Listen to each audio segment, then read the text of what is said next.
Kosova merr një goditje tjetër para ndeshjeve të marsit. Ilir Krasniqi pëson lëndim të rënd. Kombëtarja e Kosovës ka marrë një lajm të hidhur para përballjes së rëndësishme me Slovakinë.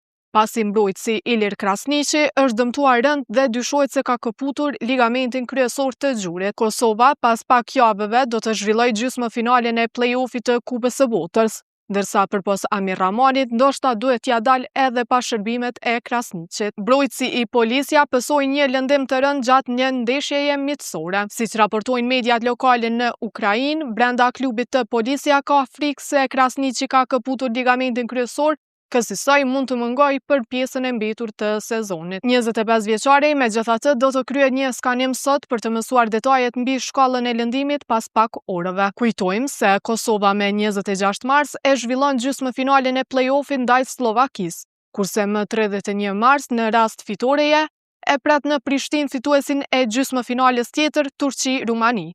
E në rast që konfirmohet lëndimi, kush duhet ta zëvendësoj Krasniqin te Kosova, na tregoni në hapësirën për komente.